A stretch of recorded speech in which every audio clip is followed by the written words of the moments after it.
wassalamu ala Rasulillah wa ala alihi wa sahbihi wa wala.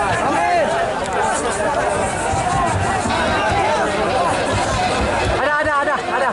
Jaga samping. Ikhwati al-hibbai rahimakumullah. Pertama-tama kita mengucapkan puji dan syukur kepada Allah Subhanahu wa taala. Dan yang kedua kita sampaikan sholawat dan salam untuk Nabi Muhammad. Selanjutnya saya menyampaikan apresiasi dan penghargaan kepada seluruh umat Islam yang hadir di tempat ini. Punya semangat persaudaraan yang tinggi dan memiliki semangat untuk tetap berjuang menegakkan Islam. Takbir. Selanjutnya saya perlu laporkan, alhamdulillah hari ini saya datang untuk memenuhi panggilan, yaitu kepolisian untuk dimintai keterangan. Dan tadi sudah saya jawab segala bentuk pertanyaan. Untuk itu juga saya ucapkan terima kasih dan apresiasi kepada para penyidik kepolisian yang sudah menyampaikan pertanyaannya dengan sangat bagus, santun dan fokus, dan sudah memperlakukan saya maupun para pengacara dengan perlakuan yang sangat baik, sehingga pemeriksaan tersebut berjalan lancar. Selanjutnya tentunya nanti penyidik punya penilaian tersendiri apakah pemeriksaan tersebut akan dilanjutkan atau dihentikan. Itu tergantung penilaian dengan kaidah-kaidah hukum yang berlaku. Kita berikan kesempatan kepada mereka untuk memproses hingga tuntas. Setuju?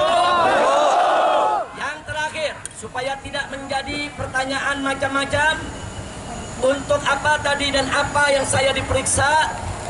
Yang saya diperiksa adalah saya sampaikan bahwa tesis ilmiah saya pada saat saya mengambil S2 di University Malaya Kuala Lumpur, Malaysia, saya punya tesis judulnya adalah pengaruh Pancasila terhadap penerapan syariat Islam di Indonesia.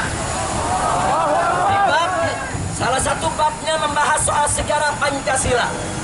Nah, kemudian setelah saya lulus, tesis ilmiah tersebut diuji secara akademik di universitas, dan saya lulus dengan nilai yang sangat memuaskan. Kemudian saya terpanggil, ada kewajiban untuk menjelaskan kepada umat Islam tentang apa dan bagaimana Pancasila sebagai dasar negara Republik Indonesia. Nah, karena itu di berbagai ceramah saya di berbagai daerah, termasuk di Jawa Barat, terus saya ceritakan tentang Pancasila. Nah, yang saya ingin garis bawahi adalah saya tekankan bahwa Pancasila pertama kali diusulkan oleh Bung Karno pada tanggal 1 Juni 1945 tatkala beliau berpidato dalam sidang BPUPKI. Akan tetapi usulan Bung Karno tersebut, saudara, dari segi nama Pancasila diterima oleh para ulama dan para kiai, baik Kiai Haji Wahid Hasyim Asy'ari, pimpinan Nahdlatul Ulama, Kiai Haji Abdul Qahar Mudakir, pimpinan Muhammadiyah, dan Kiai Haji Agus Salim, pimpinan Sarekat Islam. Hanya saja ada yang mereka tolak, di mana Pancasila usulan Bung Karno menempatkan sila ketuhanan menjadi sila terakhir, sila kelima. Saya orang Betawi kalau bilang sila terakhir itu namanya sila buntut. Nomor akhir disebut nomor buntut. Ulama-ulama meminta kepada Bung Karno, kalau Pancasilanya mau diterima, sila ketuhanan harus dinaikkan menjadi sila yang pertama. Jelas tidak? Jelas.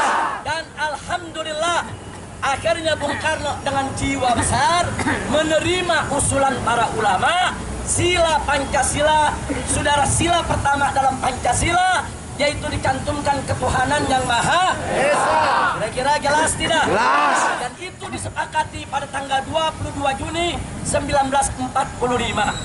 Nah, saya nyatakan lahirnya Pancasila bukan tanggal 1 Juni 46, tapi 22 Juni 1945. Nah, penjelasan saya ini dianggap oleh Sukmawati sebagai penistaan terhadap dan saya dituduh menghina lambang negara. Megawati menghina Pancasila. Karena itu, sekali lagi, karena itu tadi saya jelaskan, Sukmawati gagal paham. Kenapa gagal paham? Saya pengagum Bung Karno, tapi bukan berarti saya tidak boleh mengkritik Bung Karno. Betul? Justru karena saya pengagum Bung Karno, saudara, saya harus mengkritik kalau ada pendapatnya yang tidak sesuai dengan aspirasi umat Islam.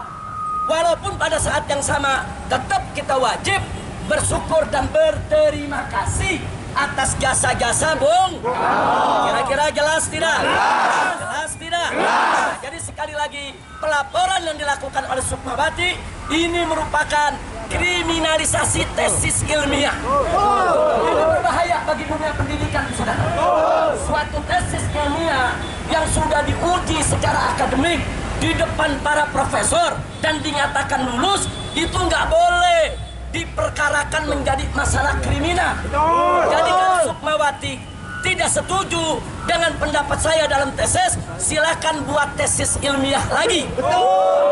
Dan tesis ilmiah itu bisa diperdebatkan. Kira-kira jelas tidak? Jelas tidak? Apa tesis ilmiah boleh diperkarakan, saudara? Apa tesis ilmiah boleh dipidanakan? Saudara, kalau tesis ilmiah di perguruan tinggi dikriminalkan dan ini kita biarkan, ini akan menjadi satu bencana bagi dunia pendidikan tinggi kita, saudara. Betul? Betul?